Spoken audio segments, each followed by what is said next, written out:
Ya estamos en el estudio con el senador nacionalista y exintendente de Cerro Largo, Sergio Botana, y así presentamos esta entrevista. El Ministerio de Salud Pública no actuó en tiempo y forma y terminó la justicia dictaminando el cierre de Casa de Galicia. Y yo digo con esto que Casa de Galicia tiene que ser solo de ACE, aunque el presidente de ACE decía que lo quería, ¿no? Yo digo eso, no. Horacio no cobró ni de proveedores ni de ninguna naturaleza. Además, cuando llegué y acordé con el presidente Tabaré Vázquez en Suárez, ingresé en octubre del 18, en el mes de noviembre del 18, yo ya le señalé que llegaba a una institución donde el temor era, cobramos el mes que viene. Dicen que hubo un acuerdo de Cabildo Abierto con el Poder Ejecutivo. No me consta, no lo conocemos, nadie nos notificó del mismo, por lo tanto, del Senado llevamos el reloj a cero. Las metas que habían colocado para este proceso de gobierno, casi ninguna se está cumpliendo. Lo que era esperable, porque si recortan el gasto educativo, recortan el gasto en salud, no aparecen medicamentos en los hospitales y las policlínicas. Ya estamos entonces aquí con el senador nacionalista Sergio Botana. Sergio, buenos días y muchas gracias por estar una vez más por acá. Buenos días y una alegría siempre. Estábamos bromeando ahora fuera del aire con que hoy ingresa aquí la rendición de cuentas a la Comisión de Hacienda integrada, de presupuesto integrada con Hacienda, que claro, viene de diputados donde hubo algunas tensiones con Cabildo Abierto, que como ha pasado en otras oportunidades, presentó allí en último momento algunas observaciones. Y escuchábamos ahora en la presentación al senador Jorge Gandini, que planteaba esto de, bueno, a mí no me consta que haya un acuerdo, acá en el Senado se empiezan de cero las negociaciones. ¿Cómo ves que arranca esta instancia? A mí lo que me importa de esta instancia es cómo termina. Uh-huh. Y siempre ha terminado bien. La coalición en ese sentido ha conseguido la unidad que tiene que conseguir, la expresión de las ideas de cada uno, la construcción de unas decisiones en base a las ideas de cada uno, y en definitiva, al árbol por sus frutos. Los resultados han sido, en el Uruguay no se podía hacer reforma educativa. Bueno, esta coalición la pudo hacer. En el Uruguay no se podía hacer reforma de la seguridad social. Bueno, esta coalición la pudo hacer.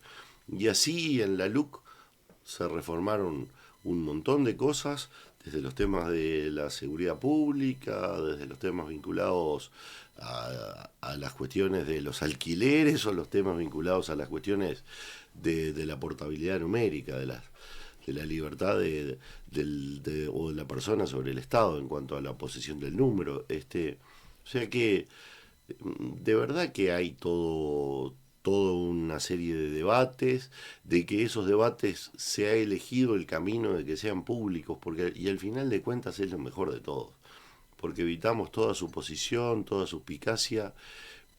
Yo creo que todo ha sido público y transparente. Yo me he enterado de la mayoría de las cosas a través de los medios y a través de información que viene de los debates producidos, y no de datos de Palacio. Ahora, sí, para ver cómo... En algún momento hubo esas reuniones individuales entre los líderes de los sectores con el presidente también. Por supuesto, eso tiene que haber.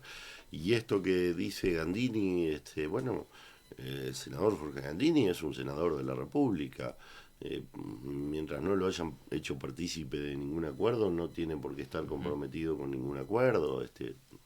Pero para ver cómo se termina hay que ver cómo se arranca, a mí me pasa ¿no? eso. Yo, no sé, he sido el senador que seguramente debo de haber sido el que más veces ha levantado su mano de modo diferente al del resto de la bancada, y en varios temas, algunos de los cuales me están dando la razón, porque aquello de la pasada del control de las carnicerías al INAC, ahora pregúntenle a los polleros a ver qué piensan.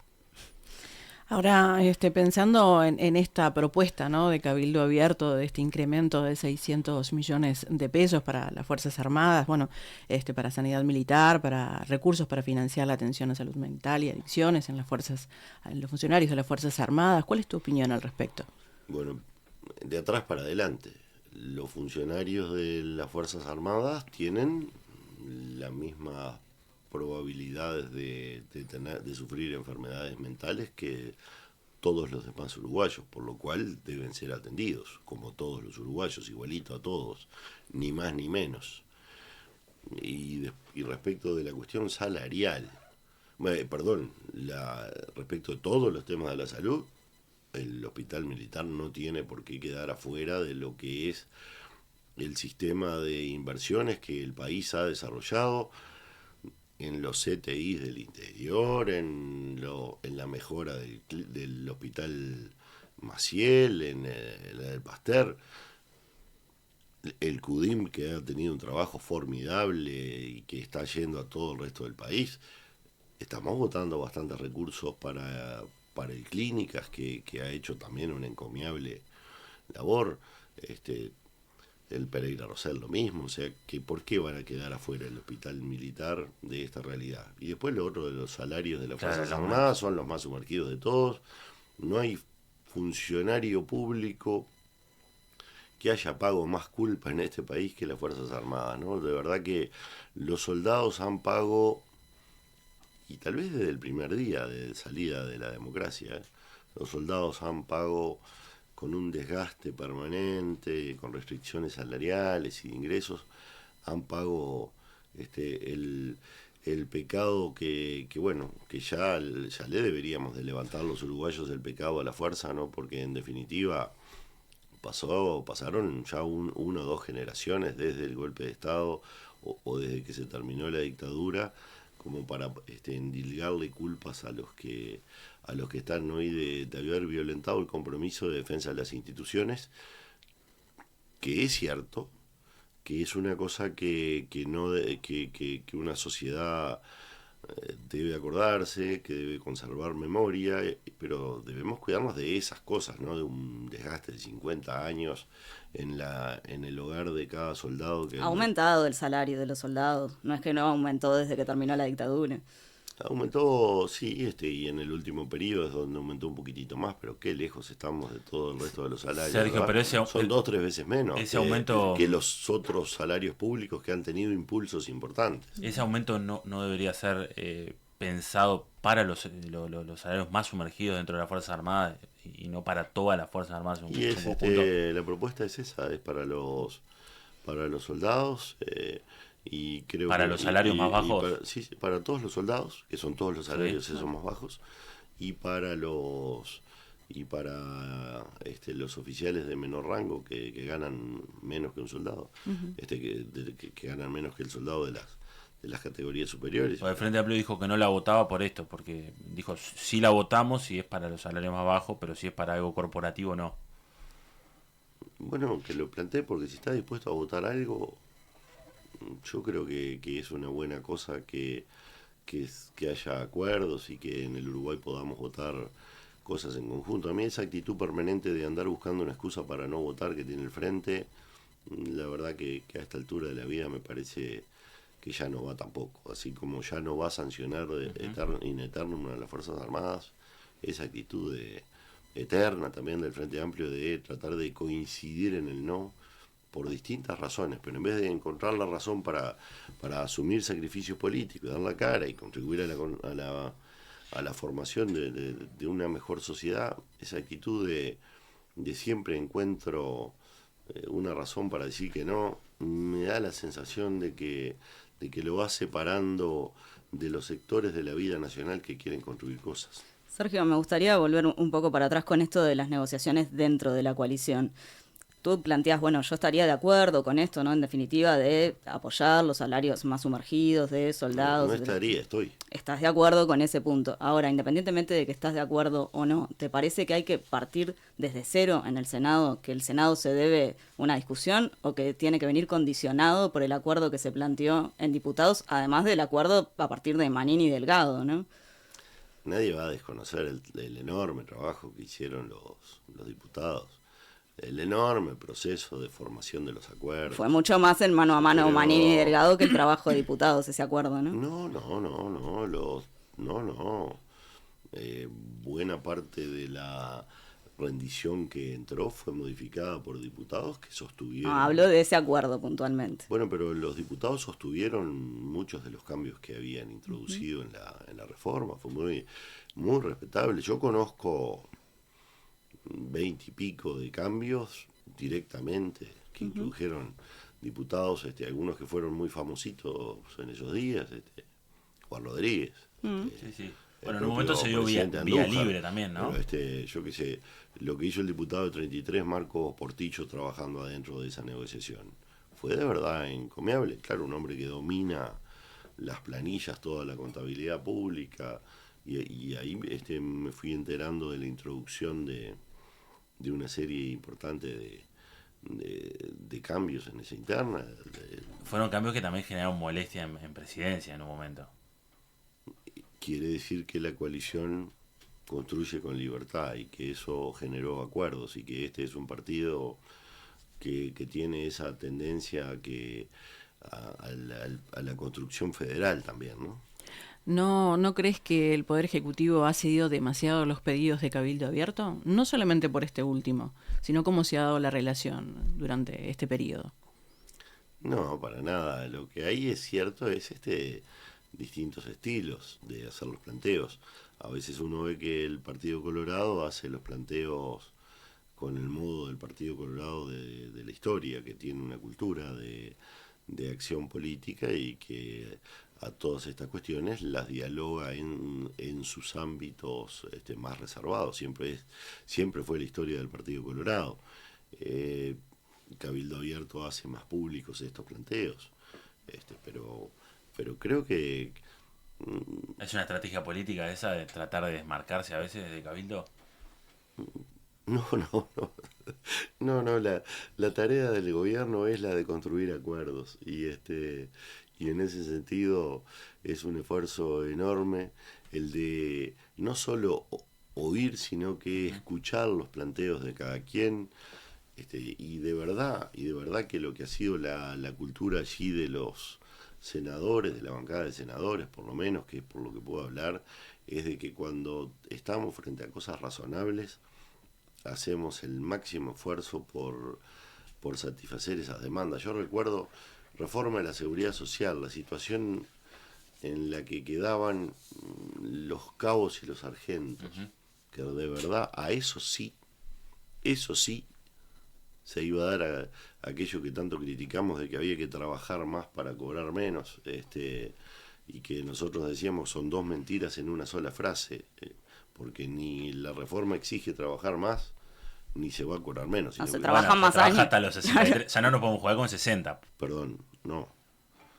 Se trabaja hasta los 65, Claro. sí, hasta los 60. Está la posibilidad de los 63 con los años de trabajo. Lo exigido, la exigencia para jubilarse es exactamente la misma. En algunos casos hasta en algo disminuye, pero es exactamente la misma. Eso no ha sido modificado. Pero yo ahora con 60 no me puedo jubilar, Sergio. Te vas a jubilar con los mismos 30 años de aporte. Claro, pero los puedo tener los 30 años con los 60 años de trabajo. Por algo la gente hoy se jubila a los 63. Estamos de acuerdo. Porque no era tan fácil conseguir los 30 años de aporte. Que es el promedio. A los 65. A los 60, pero perdón. Si yo a los 60 tengo una necesidad de jubilarme, no lo voy a poder hacer. Tengo que esperar a los 63. Si tenés una necesidad, va a poder ser, porque va a una ser por necesidad una económica, discapacidad, por ejemplo. etcétera. Una económica, por ejemplo. Me echaron. Bueno, si te... Ya a los 60 no me puedo jubilar. Bueno, a los 60 es verdad que no empezás a cobrar a los 60, pero la causal la tenés constituida idéntico. O sea, no hay que trabajar más. Hay que trabajar lo mismo. Exactamente lo mismo. Y vas a ganar más. Por lo menos en los tramos más bajos vas a ganar entre un 23 y un 43% más. En los deciles más bajos. Bueno, ahí también eso, hay cálculos que difieren. De repente no en los más sumergidos. No hay cálculos. Sí, hay cálculos que difieren, que ha hecho el Cuesta Duarte y demás en relación a... El Frente Amplio ha planteado cálculos distintos, sobre todo para las jubilaciones medias. Pero los cálculos de CIMBE, que son los otros que andan ahí, son parecidos a y en las jubilaciones mínimas... En las jubilaciones mínimas es donde hay mayor acuerdo. En las jubilaciones mínimas hay acuerdo de que esas se van a modificar poco. Ahora, las más bajas se van a modificar mucho, y también por la acción de las AFAPs, las más altas también. Eso es así. Pero volviendo al tema de los cabos y los sargentos, bueno, indudablemente eran los que pagaban el pato de todo el tema del ajuste de la caja militar. Por lo cual, hubo que arreglar estas cuestiones, que la caja militar además, justo es decirlo, tampoco tiene aquellas, desde el año 2018, aquello de que se jubilaban con el grado, tenían como un ascenso y se jubilaban con el grado superior, etcétera. Eso hace rato, desde 2018, que el país no lo tiene más, fue votado por el acuerdo de todos los partidos además, así que son cosas que, bueno, de las que se dicen y no son bastantes, pero que en este caso sí era cierto que los cabos y los sargentos, que son personal de un mérito enorme y sobre cuya espalda reposa gran parte de la acción de la fuerza, quedaban en situación cruel. Botana, de todas maneras, por ejemplo, en salud pública existen los mismos sueldos sumergidos. No se está pensando en estos sueldos y sí en los de las Fuerzas Armadas. Quizás esto es lo que llama la atención. Bueno, los sueldos bajos son los sueldos de todo el Uruguay, ¿no? Uh-huh.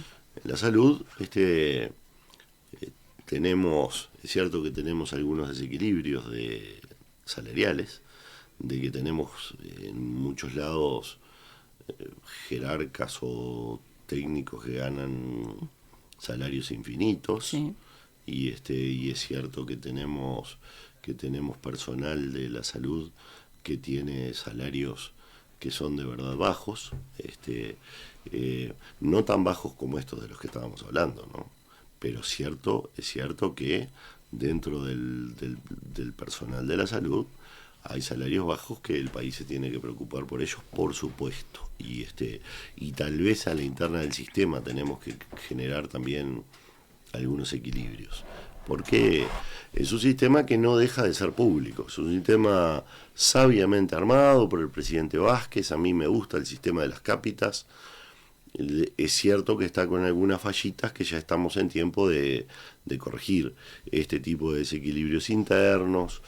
El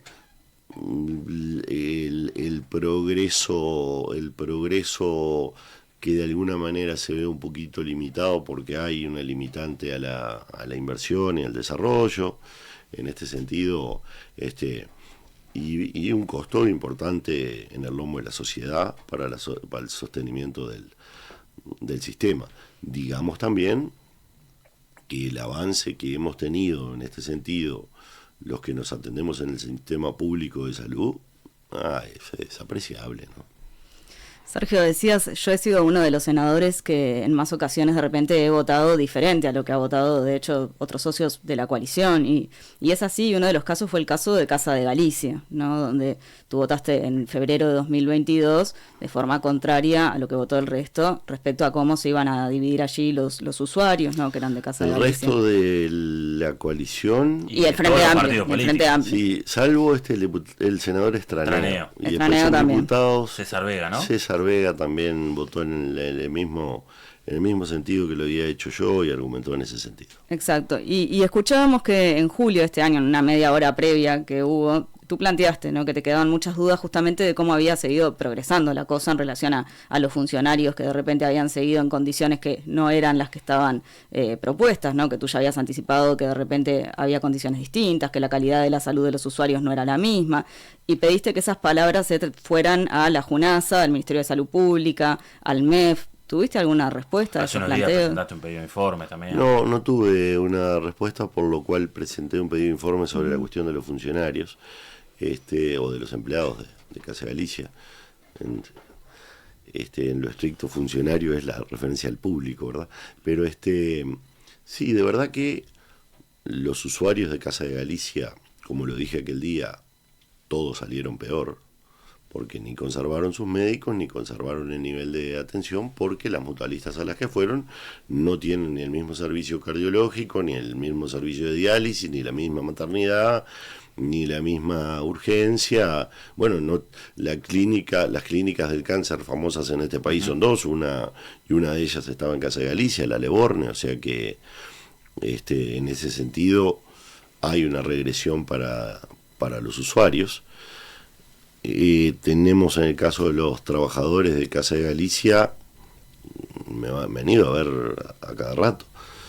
No se ha cumplido la 22.022, esa de la distribución de cada 21 socios que una mutualista se favorecía en la redistribución, se empleaba a una persona. Sí. Cuando se las ha empleado, no es ni en el mismo nivel salarial, ni en las mismas condiciones de trabajo, con horarios que son más una invitación a irse que una invitación a quedarse. Sueldos no ha distintos. habido, no ha habido afecto societatis allí. Muchos han ingresado y se han tenido que ir, a otros los han corrido. De verdad que hay toda una situación de incertidumbre, de vulnerabilidad, y además, bueno, y después con estos servicios médicos, todos estos servicios médicos de excelencia de los que estábamos hablando se han desarticulado. Entonces, esa es la noticia que tenemos, por eso queremos ir sabiendo bien estas cosas, porque si un país paga con un sistema la organización de cosas que son complejas y las desarmamos de un día para el otro, y uno se queda con la duda de si no las estamos desarmando porque habían otros interesados en quedárselas. ¿A qué te referís? A la duda que me genera. ¿Pero a qué otros ¿A interesados? Círculo Católico, por ejemplo? No, yo no voy a entrar en lo que no he entrado, que es en decir cosas que a la ligera, críticas que a la ligera no voy a hacer. Lo que sí es cierto es que, como lo dije el primer día, esta solución a la Blesker, la verdad que no fue satisfactoria para nada, de que acá es cierto que ha desaparecido un montón de tratamientos complejos, no están trabajando de la misma manera por lo menos, que esto, ahí sí digo que tenemos el riesgo de que haya respondido a intereses de quedarse con esos espacios, de que los trabajadores no están en las mismas condiciones, pero que además les pagamos un seguro. Eso te iba a preguntar, si sabes cuánto salió o qué estimás de bueno, cuánto más salió. o menos unos 4 millones de dólares del seguro especial, por Sí, encima sí. del seguro de desempleo general. Sí. Pero ahora las estimaciones de los despidos son de 42 millones de dólares. ¿Quién paga eso? ¿Quién lo va a pagar? ¿O no se va a pagar? Entonces, esas cosas son cosas por las que debemos preocuparnos. Yo dije aquel día en que el Estado iba a tener que hacerse cargo de los 50 millones de dólares de la deuda de Casa de Galicia, de la deuda dentro del sistema, Sí. por las emisiones.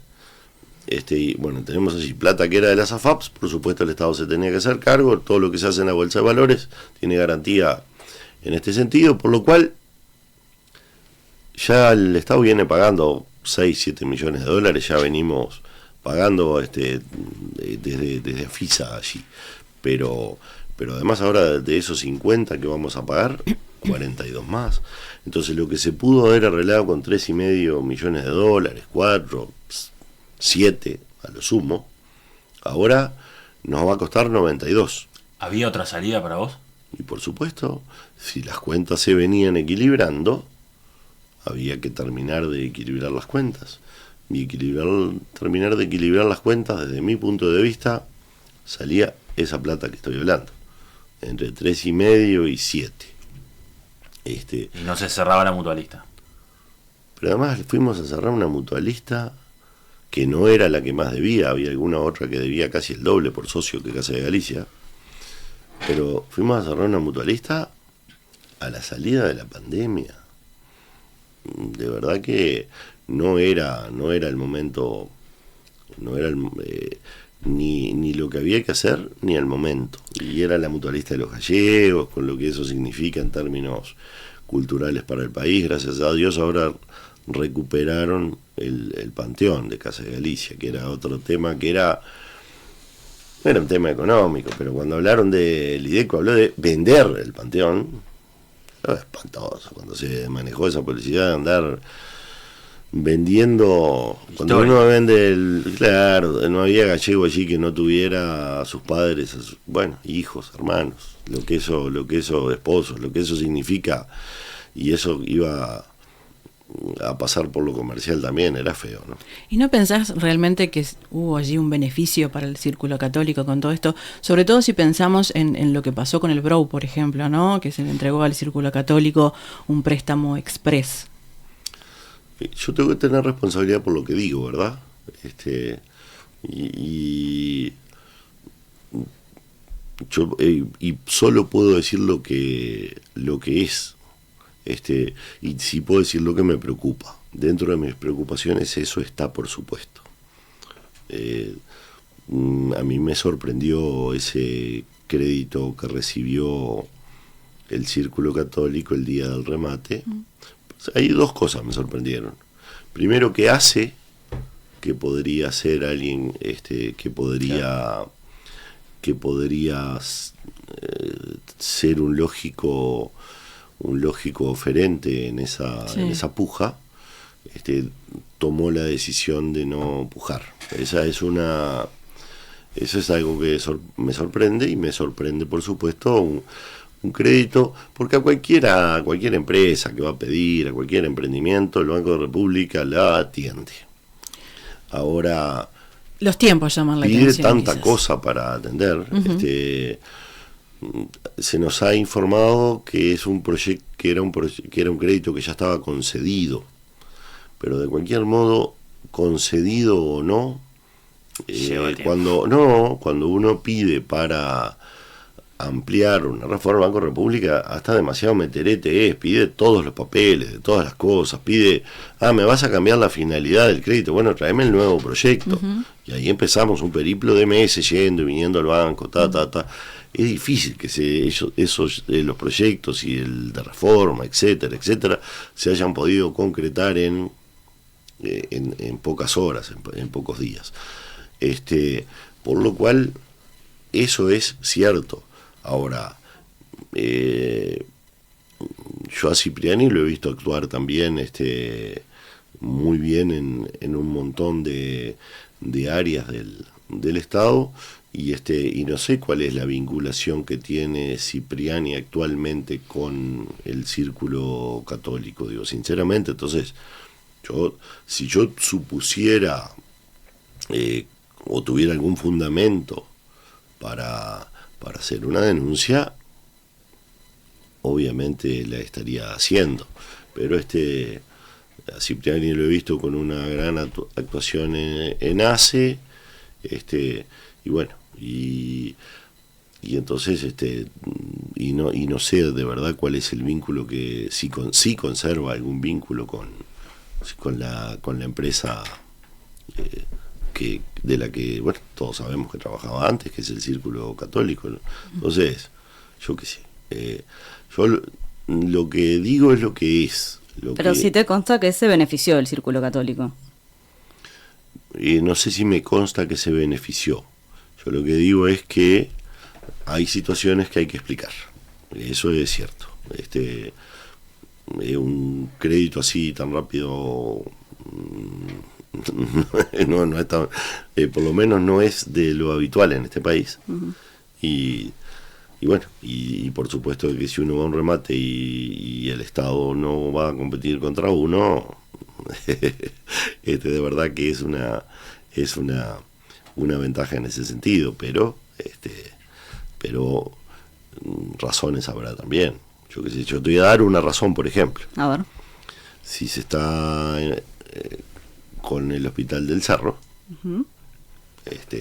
bueno, toda la demanda de pacientes de esa zona de Montevideo podría tener, se podría explicar que ahora será satisfecha desde ese lugar y no desde lo que parecía una lógica de que un centro de salud tenía que seguir habiendo aquí en este lugar, y que al aparecer el Círculo Católico se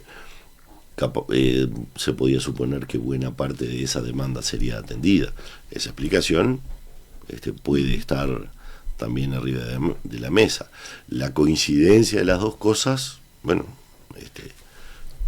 es lo que hay que es lo que hay que ver también. Yo qué sé, son varias coincidencias, ¿no? La son cantidad de cosas. usuarios también que se pasaron para el Círculo Católico, o el tema de esta baja que hubo en el remate, que pasó de 20 a 12 millones, que Claro. estaban incluidos Sí. los IMAE o no. Todo sí, Cipriani mantuviera algún tipo de vínculo. Y si no es por el tipo de vínculo de Cipriani, ¿por qué es que se favorece entonces? Bueno, no, por eso digo, por eso no, como no sé de eso. Ujú.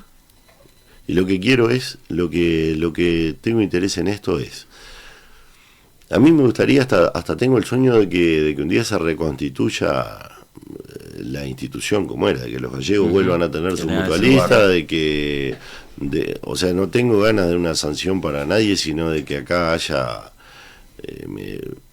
de que Uruguay no pierda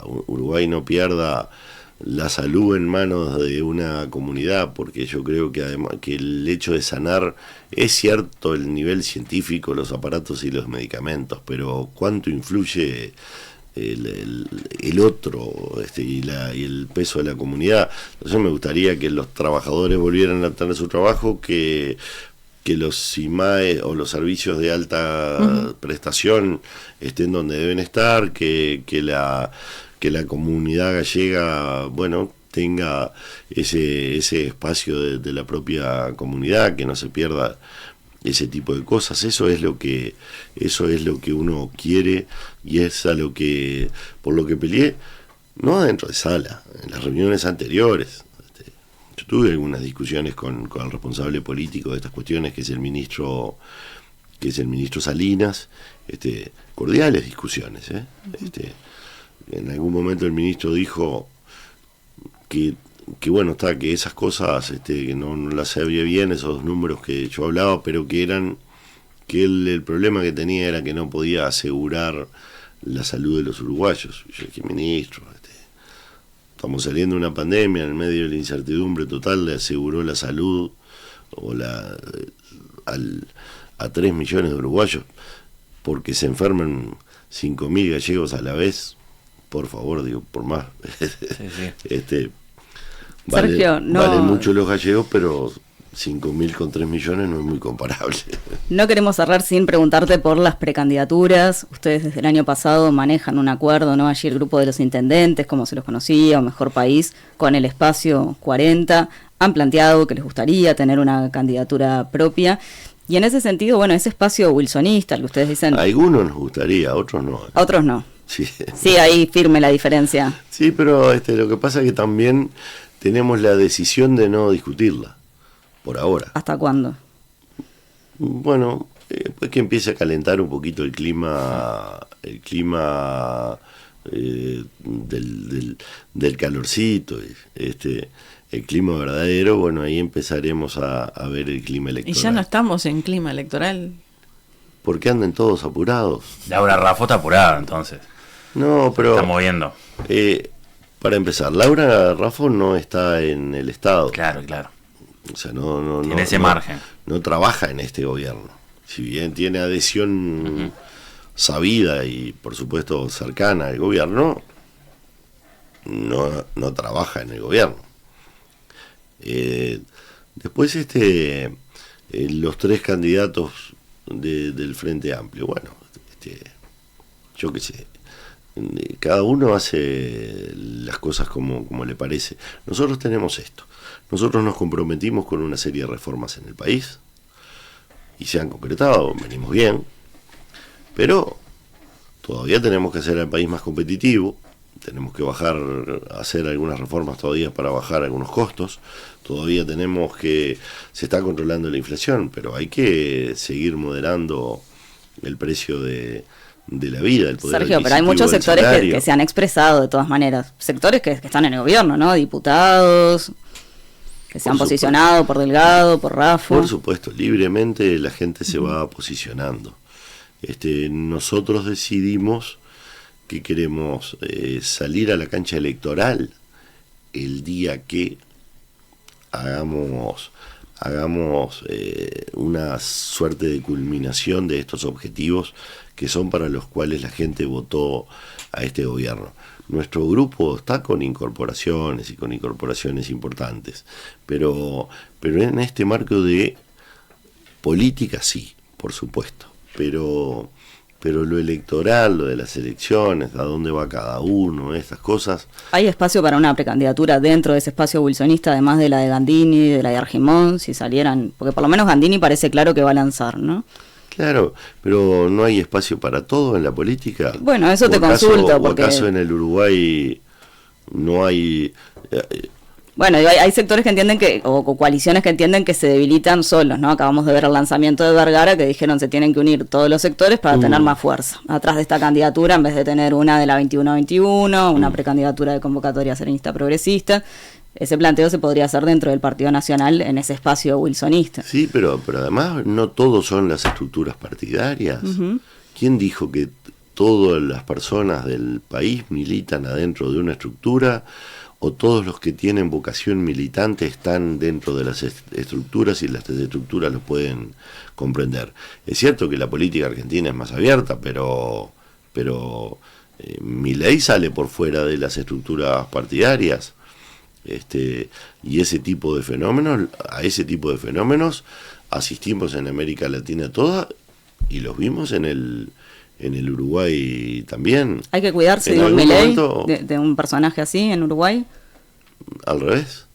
Yo creo que lo que está bueno es de que este tipo de situaciones esté abierta, porque justamente este tipo de candidatos lo que hacen es el gran control del sistema como tal. O sea, ¿serviría que apareciera alguien que moviera el avispero en ese sentido? Y siempre es bueno el grito para el susto para despertar al mamado, decía Jorge Larrañaga, le encantaba usar esa frase. Es así. Son los que le encienden las luces amarillas o rojas al sistema. Por algo surgió, porque el sistema no está satisfaciendo las demandas colectivas. Pero acá en Uruguay tuvimos el fenómeno Novik, después tuvimos el fenómeno Sartori, que fue Juan Sartori, Manini también, el propio Manini. O sea, cada uno irrumpiendo en distintas etapas y mostrándole al sistema que no estaba dando satisfacción. Hubo un fenómeno que fue el más importante de todos, que fue el de quiebre, que se llamó Un Solo Uruguay, y Un Solo Uruguay fue el quiebre político, por más que no se presentara en lo electoral. Entonces ya tuvimos también nosotros esa clase de fenómenos, y en un panorama político en el que estaban los líderes presentes, ¿no? Porque había, en nuestro partido estaba La Calle, Pou, y estaba Larrañaga, estaba Mujica activo y siendo candidato a senador, estaba Lucía Polanqui como senadora, estaba Danilo Astori activo y jugando, estaba el propio Sanguinetti como secretario general de su partido, pero fue el candidato. O sea que el panorama ha cambiado. Amplio. Ahora todavía no tiene ese nivel de actores el panorama que estamos viendo, ¿no? Sergio Botana, senador del Partido Nacional, muchas gracias. El agradecido suyo. Un gusto como siempre.